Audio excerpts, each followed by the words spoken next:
قصص الانبیاء حضرت صالح علیہ السلام۔ محترم ناظرین، عام طور پر انسان جب خدا کے بارے میں سوچتا ہے تو سمجھتا ہے کہ وہ بھی انسانوں کی طرح اپنے فیصلے صادر کرتا ہوگا، کیونکہ انسان جب دیکھتا ہے کہ اپنے ہی جیسے انسانوں میں کسی صاحب اقتدار و اختیار کو چیلنج کیا جاتا ہے یا اس کے حکم سے سرتابی کی جاتی ہے تو وہ فوراً نافرمانوں پر سزا کا کوڑا برسا دیتا ہے۔ اگر ایسا نہ کرے تو کمزور سمجھا جاتا ہے اور بالآخر اس کا اقتدار ختم ہو جاتا ہے۔ لیکن جب بیشتر اقوام کے لوگ خدا کی نافرمانی کرتے اور رسول کی بات ماننے سے صاف انکار کر دیتے تو ابتدا میں ایسا کچھ نہیں ہوا، بلکہ بار بار اس گمراہ اور سرکش قوم سے متواتر درگزر اور اتمام حجت کا رویہ سامنے آیا۔ مذکورہ قوم کو راہ راست پر لوٹنے کا موقع دیا گیا اور دعوت دینے والا نبی اکثر زیادہ مشکل اور پریشانی میں مبتلا ہوا۔ اس لیے اس قوم نے اپنے نبی کی حکم عدولی کی اور نصیحت بھری شائستہ گفتاری سے یہ باور کر لیا کہ کوئی عذاب آنے والا نہیں، کوئی سزا ملنے والی نہیں، یہ صرف ڈراوے اور دھمکیاں ہیں جو ہمیں دی جا رہی ہیں۔ نافرمان اور سرکش اور خودسر اقوام کی مذکورہ کیفیت آپ انبیاء کرام کے واقعات پر مشتمل گزشتہ ویڈیوز میں ملاحظہ فرما چکے ہیں۔ آج واقعہ حضرت صالح علیہ السلام اور قوم سمود کی یہ دوسری قسط پیش کی جا رہی ہے۔ دوستو، طلحہ فلمز میں آپ سب کو خوش آمدید۔ آپ دیکھ رہے ہیں طلحہ فلمز کے سلسلہ قصص الانبیاء کی یہ 30ویں قسط۔ حضرت صالح علیہ السلام سام بن نوح کی اولاد میں سے اور قوم سمود کے پیغمبر تھے۔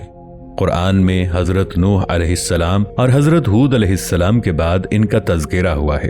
حضرت صالح علیہ السلام عرب انبیاء میں سے تیسرے نبی ہیں جن کا تذکرہ قرآن کی مختلف صورتوں میں ہوا ہے، لیکن توریت میں ان کے نام کا ذکر نہیں ہے۔ ایک روایت کے مطابق صالح علیہ السلام کی عمر 280 سال تھی اور نجف کے وادی السلام قبرستان میں دفن ہوئے ہیں۔ تاریخی منابع کے مطابق آپ 16 سال کی عمر میں منصب نبوت پر مبعوث ہوئے اور 120 سال کی عمر تک اپنی قوم کو توحید کی دعوت دی، لیکن ان کی دعوت کی طرف کسی نے توجہ نہیں کی اور ان کی اونٹنی کو، وہ اونٹنی جسے صالح علیہ السلام نے معجزے کے طور پر پہاڑ سے باہر نکالا تھا، مار ڈالا۔ آپ علیہ السلام نے اپنی قوم کو راہ راست پر لانے کے لیے طرح طرح سے سمجھایا، لیکن انہوں نے آپ کی ایک نہ سنی۔ حتیٰ کہ ان گمراہ لوگوں کو قائل کرنے کے لیے یہ طریقہ بھی آزما دیکھا کہ صالح علیہ السلام ان سے کہتے ہیں، میں تمہارے خداؤں سے ایک درخواست کرتا ہوں اور تم لوگ میرے خدا سے ایک درخواست کرو تاکہ حقیقت واضح ہو جائے۔ چنانچہ ان لوگوں کی موجودگی میں جناب صالح علیہ السلام بتوں سے ایک درخواست، لیکن اس کی وضاحت نہیں ملی، ایک درخواست کرتے ہیں لیکن کوئی جواب نہیں ملتا۔ اس کے مقابلے میں جب بت پرستوں نے جناب صالح علیہ السلام سے کہا کہ اپنے خدا سے درخواست کریں کہ اس پہاڑ کے اندر سے ایک اونٹنی باہر لے آئے، اور حضرت صالح علیہ السلام کی طرف سے رب تعالیٰ کے حضور عرض کرنے پر ایسا ہو جاتا ہے۔ یہ ساری تفصیل آیات قرآنی کی صورت میں آپ گزشتہ ویڈیو میں ملاحظہ کر چکے ہیں۔ قرآن جناب صالح علیہ السلام کو قوم سمود کے پیغمبر کے طور پر متعارف کرتا ہے، جس کی مخالفت کی وجہ سے ان کی قوم پر عذاب نازل ہوا۔ حضرت صالح علیہ السلام قوم سمود سے ہیں جو قوم عاد کے بعد آئے اور وہ یمن کے عربوں میں سے تھے۔ بعض تفاسیر کے مطابق قوم سمود نے پرستش کے لیے 70 بت بنا رکھے تھے۔ قوم کے مورث اعلیٰ کا نام سمود تھا۔ ان کا مشہور نسب نامہ یہ ہے: سمود بن جشیر بن ارم بن سام بن نوح علیہ السلام، اور کہیں ان کا نسب نامہ یوں بھی بیان ہوا ہے کہ یہ جدیس کے بھائی سمود کی نسل سے ہیں۔ یہ دونوں آصر کے بیٹے تھے، وہ ارم کا بیٹا تھا اور ارم سام بن نوح کا بیٹا تھا۔ بعض مورخین نے کہا ہے کہ اہل کتاب یہودی ان دونوں قوموں عاد و سمود کے حالات سے واقف نہیں تھے، کیونکہ ان کی کتاب تورات میں ان کا ذکر نہیں ہے، لیکن قرآن سے معلوم ہوتا ہے حضرت موسیٰ علیہ السلام نے اپنی قوم کو عاد و سمود کے بارے میں بتایا تھا۔ ارشاد ہے، اور موسیٰ نے صاف صاف کہہ دیا، اگر تم اور جتنے لوگ اس زمین میں ہیں سب کے سب ناشکری کرو تو اللہ پھر بھی بے نیاز قابل تعریف ہے۔ کیا تم لوگوں کو ان کی خبر نہیں پہنچی جو تم سے پہلے تھے، قوم نوح اور عاد اور سمود اور جو ان کے بعد تھے، جن کا علم اللہ کے سوا کسی کو نہیں، جن کے پاس پیغمبر معجزے لے کر آئے۔ سورہ ابراہیم آیت 8 اور 9۔ یہ وہ زمانہ تھا جب عرب میں قوم سمود کا ڈنکا بجتا تھا۔ یہ لوگ زیادہ تر کھیتی باڑی کرتے تھے۔ اللہ تعالیٰ نے ان کی زمین کو بڑی زرخیزی عطا کی تھی۔ وہاں کی مٹی میں بڑی طاقت تھی، فصل خوب ہوتی، پانی بھی بہت تھا، لوگوں نے کنویں کھود رکھے تھے۔ دراصل یہ اپنے وقت کے بہترین انجینئر تھے۔ ان کے محلات، قلعے اور مکان ان کے ہنر کا منہ بولتا ثبوت تھے۔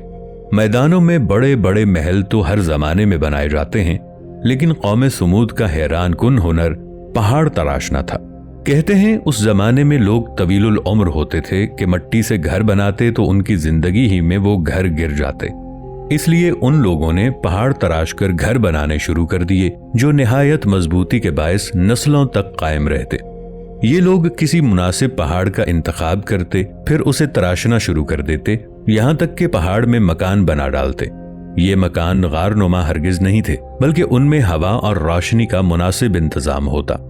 پہاڑ میں تعمیر ہونے کی وجہ سے یہ بہت دیر پا ہوتے تھے۔ انہی خوبیوں کی وجہ سے پورے علاقے میں ان کی سرزمین جتنا خوشحال اور طاقتور ملک کسی کا نہیں تھا۔ یہ خوشحالی اور طاقت ہی کا گھمنڈ تھا جس نے انہیں مغرور اور ظالم بنا دیا۔ ارد گرد کی بستیوں پر ظلم کرنا ان کے لیے ایک کھیل کا درجہ رکھتا تھا۔ خدا کی بخشی ہوئی نعمتوں کی وجہ سے سمود کے لوگ عیش کی زندگی بسر کر رہے تھے اور اپنے نبی اور رسول حضرت ہود علیہ السلام کی تعلیمات کو بھلا چکے تھے اور ایک بار پھر بت پرستی کی طرف مائل ہو گئے تھے۔ انہی حالات میں ایک نوجوان کا چرچا ہوا۔ سرخ و سفید رنگ، لمبے قد اور مضبوط جسم کا مالک یہ نوجوان عام لوگوں سے الگ تھلگ رہتا تھا۔ اسے اپنے زمانے کی فضول رونقوں سے کوئی دلچسپی نہیں تھی۔ اسے بتکدوں میں رکھے ہوئے بتوں سے بھی سخت نفرت تھی۔